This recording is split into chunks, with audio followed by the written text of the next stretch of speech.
Hi everyone, we're Lorcata Cards, and we're here to teach you to play the new game, Lorcana by Disney in Ravensburg. So we ended up going last week to a local card store, and we ended up getting the two starter decks. Over here we had the first chapter starter deck, and this one comes with the Amber and Amethyst card colors. And the second one is Emerald and Ruby. It's a little bit more difficult to see because they actually put a lot of holographic foil on box, which I don't even think we've seen that in Pokemon. And we come from playing Pokemon. So this game is a bit different if you're familiar with playing Pokemon, Yu-Gi-Oh, or Magic the Gathering. The one that is closest to is Magic the Gathering. There's terms like tapping and untapping characters. It's similar, but it's a little different here. And so overall, I'm just going to show you really quick kind of what composes each deck, what kind of play style it is, based on more of a layman's term because we haven't played long enough to understand all these different meta terms, but we do understand some of them. So first of all, I'm going to show you what each theme deck comes with card-wise.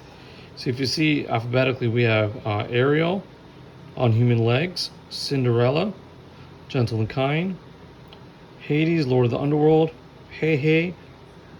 It's kind of hard to see the second word, so I'll just try to read maybe the first one. Maximus, Mickey Mouse, Minnie Mouse, Moana, Stitch, Be Our Guest, Control Your Temper, Hakuna Matata, Part of Your World, Dingle Hopper, Dr. Facilier, two different versions of him, Flotsam, Jafar, Jetsam, Magic Broom, Maleficent, Mickey Mouse, Olaf, Pascal, Rafiki, Sven, the Wardrobe, Yzma, and Friends on the Other Side. And it has all the quantities listed there. Again, this is a starter deck. This by no means is going to probably be a high tier meta deck because there's a lot of cards that you have to get from packs to make your own deck to really make it highly competitive if you want to go that route, or you can just play casually. The second deck, again, that was the Emerald and Ruby. So in this set you have Aladdin, Cruella de Vil, Duke of Wesselton, Horace, Iago, Jasper, Mad Hatter, Megara, Mickey Mouse, Steamboat Pilot, that's the version of him, Peter Pan, Mother Knows Best, Stampede, Steal from the Rich, Vicious Betrayal, Stolen Scimitar, Aladdin, two different Aladdins there, Captain, Donald Duck, LeFou, Pongo, Rapunzel, Scar, Sergeant Tibbs, Stitch, Dragonfire, He's Got a Sword, and Shield of Virtue. Again, so that is the Emerald Ruby. And the first one I showed you was the Amber and Amethyst. There it is. So essentially, what I wanted to do was set up essentially kind of like a mid-game scenario. So the basic layout is easy to define. You have your deck right here, your main deck. You need at least 60 cards in it. You can add as many more as you want. There's no limit to it. But if anybody knows anything about the big Yu-Gi-Oh controversy that happened a couple years ago, somebody came in with a large number. I think it was 1,000 card deck, and it took more than a match, I think, just to shuffle their deck one time. And so Yu-Gi-Oh did not used to have a limit on cards, and now they do. So so far Lorcana does not, but always best to go with 60, so better your probabilities of getting the cards that you need. So part of the reason that we are called Lorcata is because we play in our dining room, and so we have lots of cats. We love our fur babies, and so every now and then they will try to do some inking of their own and bringing out characters. So you'll notice that in a lot of our videos. So before I get interrupted, so essentially you have your deck here, you have your discard pile. So most card games have a discard pile. Then you have your playing field. Lorcana did include this kind of very odd half sheet print of the layout of what it should be. So essentially you would have, your deck, your discard, cards in play, and inkwell, right? Which it's a little bit different on this side. So this is the way I have it here. So deck, discard, cards in play, and then inkwell. Essentially, you just put the inkwell, I would say, the best at where it's going to function where you're playing at, because different local game stores are not going to have specific size tables, right, to feed the very need of this specific layout. So hey, if you want your ink well to go right here, you can do that. If you have enough space, you can bring it right down here and have all your ink be here.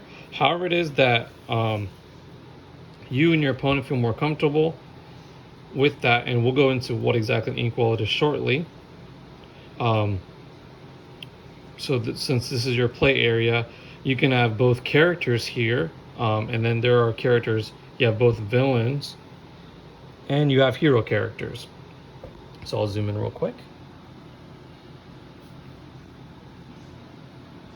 And hero characters. Then you also have your items and what are considered actions. So if you're coming from the world of Pokemon, this plays a lot different than items from Pokemon. Items in Pokemon, use it one turn really quick and you end up, you end up just putting in your discard immediately. In Lorcana, you use it and it stays on the field or playing area. I'm not sure what the terminology is, but it stays there unless your opponent banishes it. So essentially, anytime one of your characters gets defeated, it's considered being banished. Then they would go right over here to the discard pile.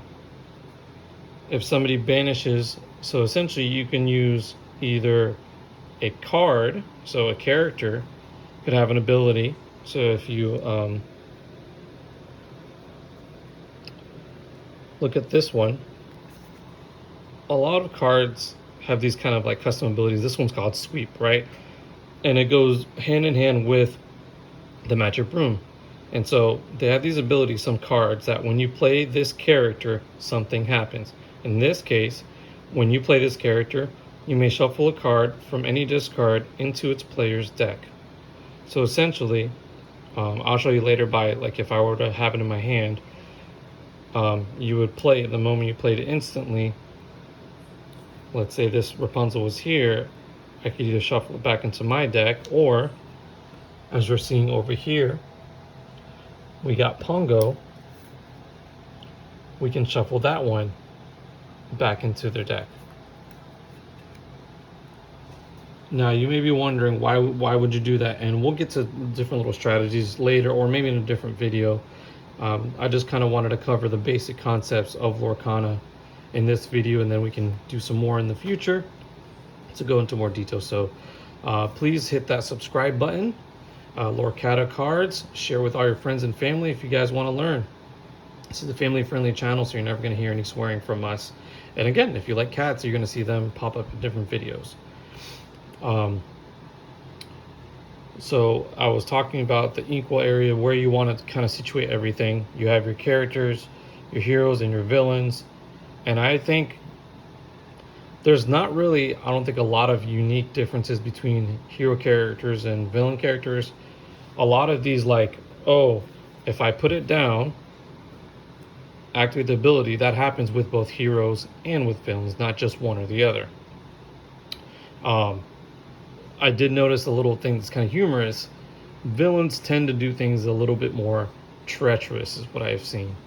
And they work well together, and heroes as well work a lot better together too, and sometimes both of them do work great together as well. And that's why, I mean, you see in the deck over here that it is Cruella and Aladdin are like the highlight of the focus of it, especially if you can get the 7 I don't know if they're called levels, but it's this number here. This one's 2. The Aladdin version of it, that's 7, is extremely powerful, especially in theme deck battles that tend to last a long time. So yeah, so again, this was kind of like a mid-game. Let's say everybody put everything down so far, so nobody has anything in their hands, and I drew for turn. So this card right here is called Rafiki. So you see he has like this little ability thing here. It's called Rush. And so it says this character can challenge the turn they've played. And so I'm going to tell you a little bit more about him, but I want to see if I can draw first. You can only draw once per turn, by the way. But I want to see if I can draw first a character with a different symbol there. Let's see. Perfect. Okay, so Mickey Mouse. So you see he has 3, which that's the amount of ink that you have to use in order to bring him out onto the field. The other benefit of that little icon there is that you can actually put, these are the only cards you can put in your inkwell. So essentially, let's say I'm at turn, and I currently have 1, 2, 3, 4, 5, 6. I purposely made sure that there were 6 there because it makes sense why Rapunzel is in the discard pile. I can't purposely discard Rapunzel in this theme deck. There's actually other cards, and I don't think they're in the other theme deck, or even in the other one that's the Lion King, and I forgot what the other characters might be, Mickey Mouse.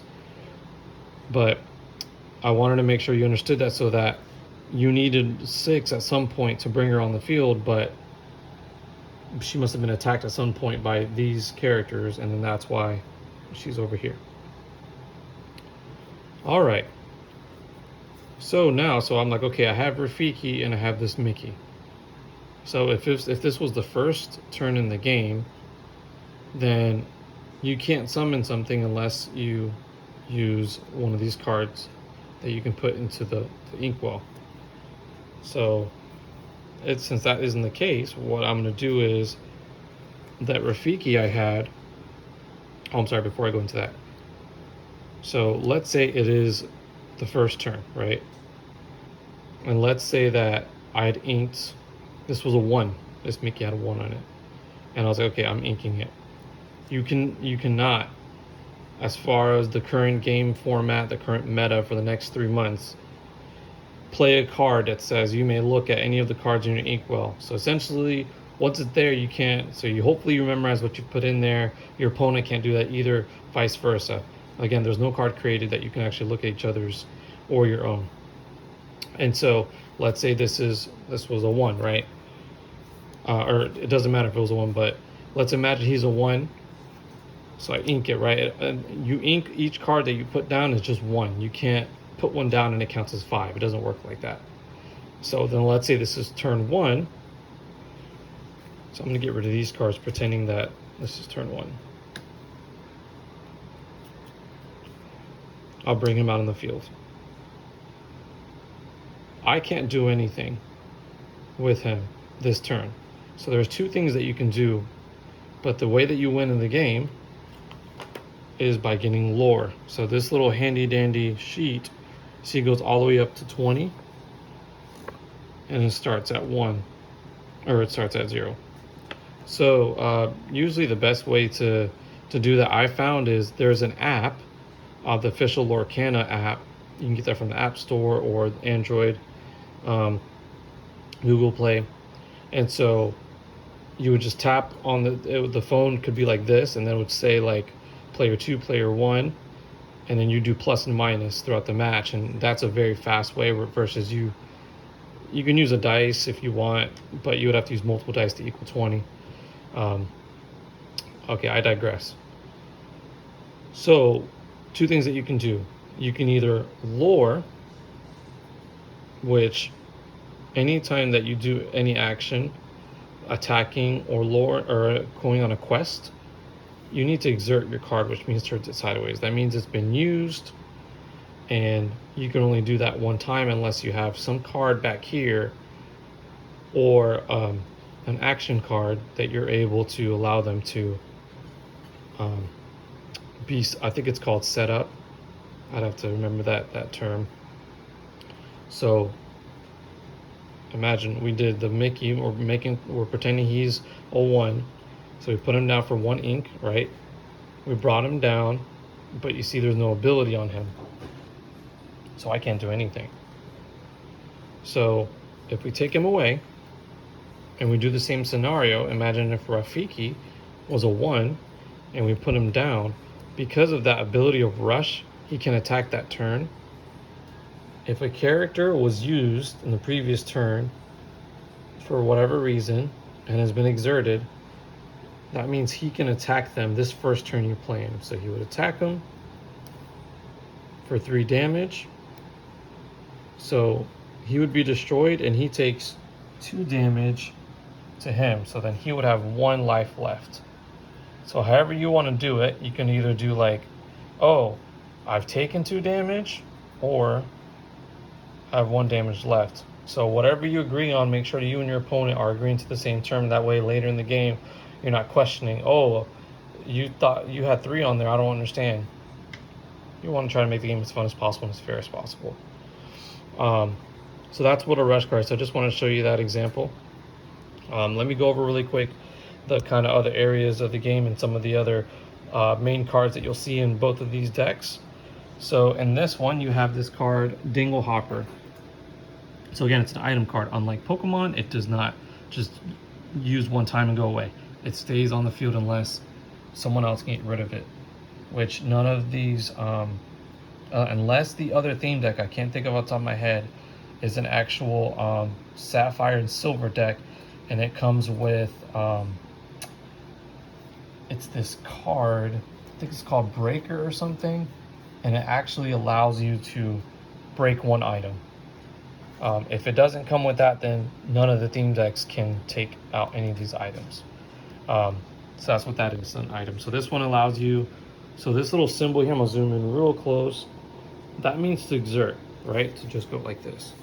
So essentially, the same way like in turn 1, if we had inked the card, let's say we didn't have Rafiki or Mickey to put down, but there was already a Mickey down, right? And he had 1 damage on him. Now I can do this as long so let's say I had only two inks in my inkwell, and this was in my hand. I could use one of them. So you're supposed to, have them like this, and then you exert them when you use them. So I would use it, bring it out here. You can use these the same turn. So these and actions can be used the same turn that you play them, whether they're item because the item stays, or this is a one-time use. So I used that, I summoned, I brought it on the field, and now I want to exert it to remove 1 damage counter. So I'm going to exert it, go back to Mickey, and then take off the damage. So this proves to be a really good card in theme decks because it takes a long time to get a lot of ink to summon powerful cards. So if you get this card early on and you keep healing in the beginning, you can essentially keep questing, which again makes you defenseless. You take damage when you do that, but that's the only way you win is by actually doing quest and then you getting the lures. So like I said, you could do lures with the dice. So with Mickey, the official Mickey, not the fake one we made up, every time that he quests, so every turn, he would do 2. And then again, that makes him susceptible to anybody. does damage. All right, let's go to here. Part of your world. This card's a good card. It costs 3 inks to use, right? So over here, we have the 2. So if we had 3, let's say that they were set up, you would go like this, right? Or you would just play it. You don't really have to exert it, I'm sorry. You would just play it from your hand. You would do these, you would exert these 3. And so this card returns a character card from your discard to your hand, which, guess what? We have Rapunzel. So, a very good card. Another card that's similar to it is Hades. And Hades is in this deck as well. So Hades is actually a level 4 cost card. So when you put him on the field, he has an immediate action, just like the Broom did. When you play the character, you may shuffle a card from any player's discard pile into their deck. Hades allows you specifically to get any character card, which is great because there's these cards, but then there's cards that you shift into. So essentially in Pokemon, a card that you would evolve into. So a lot stronger. So that covers those. But again, this is a one-time use. It's an action. Now, it's this one particularly, part of your world, if you're a Disney fan, and of course this series of card games, I think there's going to be a lot of Disney fans that pick it up, even if they don't play it for a long period of time, but maybe just to collect it. I encourage you either way. It's a fun game. Easy to learn. After probably like 5 games, you'll figure out what you're going to do. So you see also that it has this thing called a character with cost 3 or more can exert to sing the song for free. So, guess what? Mickey is 3, right? So again, character with cost 3 or more. So these are always called cost, right? So essentially, if I didn't have enough ink, so let's say that I summoned him, right? I brought him out in the field. For some reason, there was a card that was played and the opponent said, no, you lose 2 of your ink. I only have 1. It's like, oh, I can't play this from my hand. Well, you can choose to exert them. So essentially the whole singing thing is an exert action. See, there's no difference to that. So again, when you quest, when you attack somebody, and when you sing, it's all the same action. So essentially you can only do 1 per turn unless you have a card that resets the action, which we may or may not get to in this video. It might be another video, but that's okay. All right, so I would exert him, which means I can't quest or attack with him, and I'd use this, and again, I could get the Rapunzel back. Use it, get the Rapunzel back. Then this goes to the discard pile. Another thing, I don't know if I mentioned it, but even though Rafiki has a 3 cost, he can't be inked. He doesn't have that little filled in circular shape thing, so he cannot be put over here. So these cards are balanced because it's like you have to think, okay, do I want to save them, right, to be put on the field? In this case, you have more of a choice because it's like, do I want to ink or do I want to bring them out? This is more important when you're actually trying to get cards that you shift or evolve, because that might be another video too, because that ends up bringing another layer of strategy. So that covers all those cards. Let me go really quick over essentially what the strategy behind this deck is. So again, if you don't remember, it is Amber and Amethyst. Okay. So essentially, what this theme deck is about bringing characters out, bringing multiple characters out. By the way, didn't tell you, fun fact, you can have, let's say if you got a 100 card deck and they were all characters, not saying that you can get 50 of each color right now, but you could literally, if the game was long enough and somehow you were able to take ink away from your enemy, from your opponent, and they weren't able to, you could just keep going, and just have a whole field full of this. The same way with items.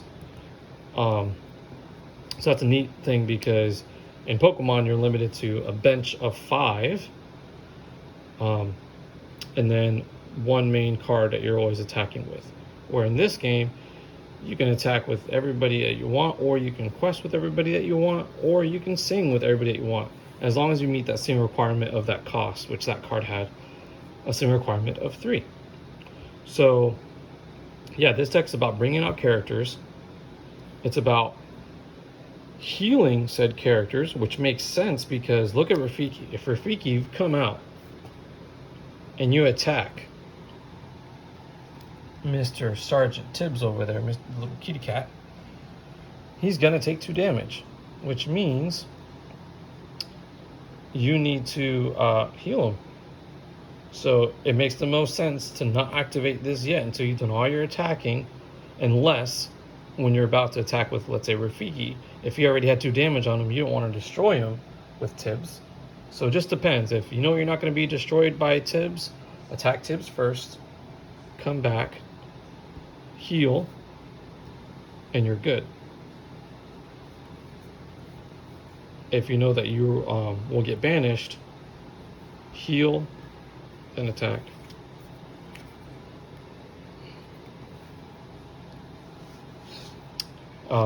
Apart from that, so this is just one item, but there are other cards in the deck that will heal your characters as well.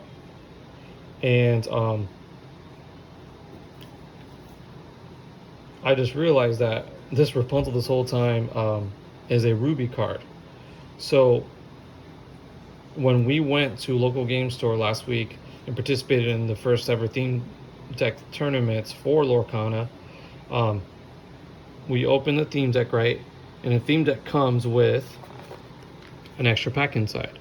So see, one starter deck of 60 cards, including 2 foil cards, which here is Moana and Mickey Mouse, 11 damage counters, which let me pull it out really quick out from this other one. So these are damage counters that you can pop out if you don't have dice readily available. But we like to use the cleanliness of dice. It helps to get, if you're playing in a tournament, to move from area to area without having to lose pieces. It also comes with a paper plane, which you saw, which again, I'm not sure why they didn't give like kind of like the whole table. It's only like half a sheet, which is a little confusing to new people, I think. And we've been playing Pokemon cards for a good 5 years or so. And then the game rules. And it's right here, see, plus 1 booster pack of 12 randomized cards. And so this came from, I'm pretty sure it came from the booster pack, because you see we sleeved the cards before we played in the tournament. And so, yeah, the other person that's part of the Lorcata Cards, she went with yellow, and then I went with the blue. And so this had to have come from the pack that she had, because you were allowed to in the tournament to add any cards that you had from the pack to your deck. It could be more than 60 cards, it didn't matter, not less than 60 cards. And then so that was that. So that's the reason I mentioned that, because I was like, I just realized that Rapunzel is that. So there are cards, so this deck is good at essentially recovering characters you lose to. So the Broom, right, he works good with Mickey, because Mickey, if you're able to bring out Mickey first on the field, again, so I'm not using up much of your time, you see he's a cost of 4. And so if you bring him out, it says you pay 1 less ink cost to play Broom characters. So if you see Broom characters have a cost of 2, if Mickey's already out, let's pretend he is this Mickey, which is called the Wayward Sorcerer, you'd only have to exert 1 to bring him out. So you could essentially have a whole army of these. By the way, the most you can have of a single card in your deck, whether it's characters, items, any card, is 4. And so yeah, it's really good if Mickey comes out first and then that, because his other ability, you can't see here, but I know it because I've played the card before. When a broom gets banished, then it goes back into your hand versus going to the banishing. So again, if I had did this to either attack somebody or to lure for the quest, then and someone attacks me, instead of going to the discard, it would go back into my hand. So like I said, this deck is all about essentially recycling your characters, but also going in there for quick attacks, and so therefore needing to be healed. So getting the characters back, attacking, and getting healed. And so really less about doing a lot of quick lore questing, and more just about, you know, how do I keep kind of attacking you, keeping you at bay. Now this other card that's really good in it is called Pascal, which I read to you off the deck list. So let's see if we can find Pascal.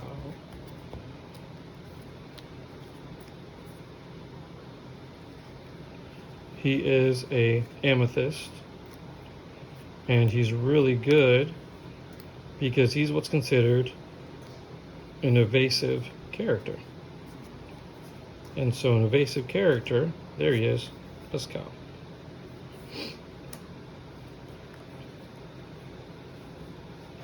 So an evasive character can only be attacked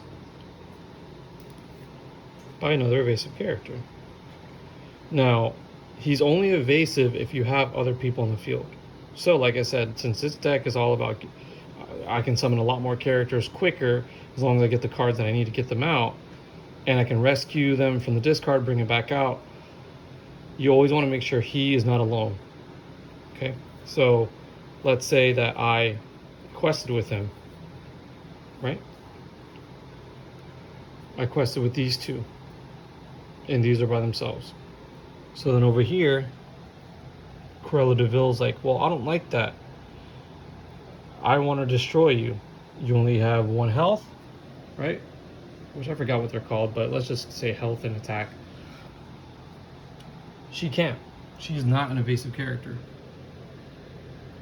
And so this is a good deck if you get him early. Then, and if you're playing another deck that doesn't have evasive characters, this deck does have evasive characters. So if you're able to get him out quickly, because he's a 1, I believe that the evasive character in here is Peter Pan. I believe he's a 3. He's either a 2 or a 3. And so if you can get him out early on and do a couple of rounds, or turns, I mean, with that, they have to keep attacking these people, even if he's like this. So that's a benefit of that card. So that essentially sums up that one. Let's go into the other theme deck. Remember, this one's the Emerald and Ruby. All right. So hopefully you're still with me in all of this. So let's talk about this Emerald and Ruby. Think about it like a Christmas color deck. So some of the cards I wanted to highlight here is this Aladdin.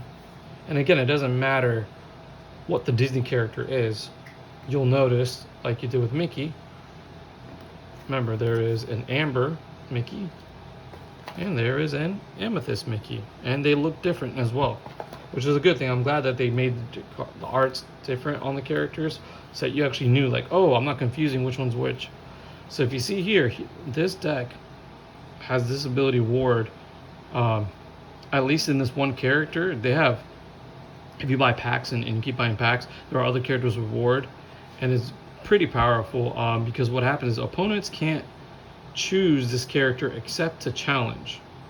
Okay, what does that mean? Opponents can't choose this character. Good question. So to the side here, from the packs that we opened, one of us, I don't remember which one, got this smash cards. He says deal 3 damage to chosen character. They try to be as literal as possible with their words, because sometimes the verbs and the adjectives can be a little confusing. So deal 3 damage to chosen character, right? So you're choosing. I can't use this card on him. And guess what? If I did use it on him, he would go down because he only has 2. So, yep, can't use this card. The good thing is that I don't think... I think the other deck was silver and sapphire. It may or may not have came with this. If it came with this, then it's kind of like a good counter to this deck because of that ward card, right? Because if... actually, sorry, no, this deck would be good against that deck counter because of that ward card. They wouldn't be able to use this. And so let's say if that theme deck had 4 of these and you keep drawing them and you can't use them and the characters that you get are too low level, you know, this guy's going to keep questing and questing and questing. So I wanted to show you that one off. So this one tends to slow you down. It slows you down by preventing you from doing certain things, which essentially forces you to quest on your turn versus trying to defeat that one. But that's going to allow them to constantly be questing. Nothing special about Sergeant Tibbs. I did want to show you that because he's a 1 cost, you can do it first turn, right? You put 1 ink down and you bring him out. Maleficent, again, that's the highlight of that deck, like that's the cover there. So her card is only a cost of 2, so you're like, okay. But look at her little ability. Again, just like the broom. When this character is challenged and banished, but instead of the broom, that ability being when you put it down, this one's more on essentially in a battle, right? In a challenge. When this character is challenged and banished, you may return chosen character to their player's hand. What does that mean? That means let's have her in an exerted position. I'm gonna Rafiki her, right? Which means 3/3, discard. Well, even though she's gone, that player will be able to choose any of these cards and put it back into the person's hand. I believe that's what it was, right? Yep, back to the player's hand. So you could end up putting that, right? And let's say there's a combo out there, right? I'm not saying that this theme deck has it because it does it, but if there was a combo where you did that and you knocked this guy back into the hand, and if there was a card in there that could discard 2 cards, so Amber actually has a card, it's a Lion King based card like called Did You Forget Me or something, and it actually you discard 2 cards of your opponent's hand, and you actually get to choose which ones they are. Then guess what? Pascal, you get rid of them. So guess what?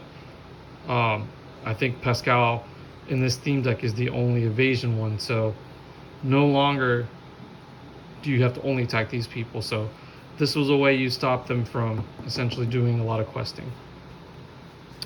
And then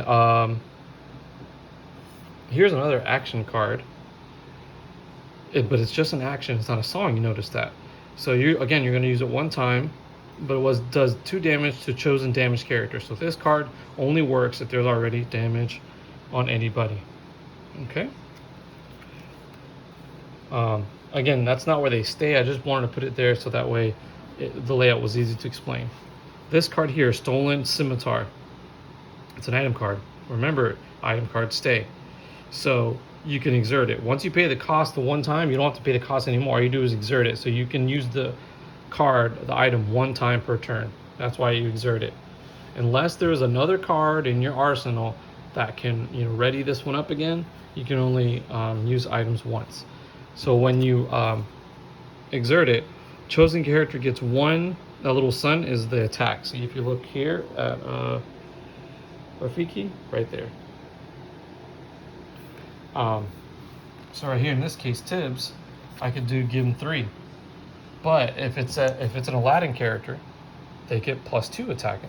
And trust me, 1 little point makes a difference in this game. So this guy would be at 3 actually. So that's how that works. So this deck, Ruby and Sapphire, is all about combos. So you want to make sure that you understand the cards. So essentially you would play this, right, as an action, which, because it's not a song, you can't actually use a character to sing it. You got to use ink to use it. So oh, again, another Lorcata. And so you would use that, right? And so it would do 2 damage. So let's say Rafiki, or actually, let's say you did the brooms had 1 damage. Boom, you do that, it's knocked out. Or you could, if Rafiki had 1 damage, you would do 2 damage to Rafiki, knock him out, and then you could get the attack to him. And if he had 2 damage and he was already exerted, boom, knock him out. They're banished. I mean, there's a good way to do that. I mean, it would destroy him, so you just got to balance out what you do. So again, this deck is all about essentially combos, and a very, very good card is this card where it's Maleficent's Dragon. I don't remember the exact name of it, but let's look for it. All right. Oh, right here. Dragonfire. So with Dragonfire, you use 5 ink. So essentially, when anybody is fighting this theme deck in a tournament or in just friendly play or whatever, they want to be keeping an eye on their opponent's ink well, because of their ink wells like this, where I think there were 6 in there, or sorry, in this one, I think there were 6 in there as well. Then you'll be able to use this bad boy, and what it does is banish chosen character. So again, you can't use this card. Let's say you're reversing the same theme deck. If Aladdin was out there, this Aladdin, you can't use this because you're choosing him, right? So the only way to really get rid of this card is cards that attack multiple characters at once. We'll get into those in another video. So yeah, but you know, the deck runs I think a couple of these. Let's see. It runs Dragonfire. It's supposed to be in alphabetical order, I guess, depending on the type of card there is. Dragonfire down here, see? 3, which is really good. Like I said, when you, especially playing a theme deck, and you can't, normally in these theme decks, get a lot of ink really quick. There's not a lot of draw cards. That's actually, this deck here has draw cards. So you could probably end up getting more ink on this side than you would on this side. But that's the balance, right? Because since you can get a lot of ink, this is a very, very powerful card. So yeah, that about sums it up for both of these starter decks. Right now they're at $25. I don't think they're going to stay that price, but it's possible that they do. At least they come with a booster pack in, and booster packs are supposed to be MSRP $6. But right now the product is so hard to find. You know, there's a lot of scalpers out there. So have happy gaming out there. Again, don't forget to like the video, subscribe, and we'll see you on our next video. Take care.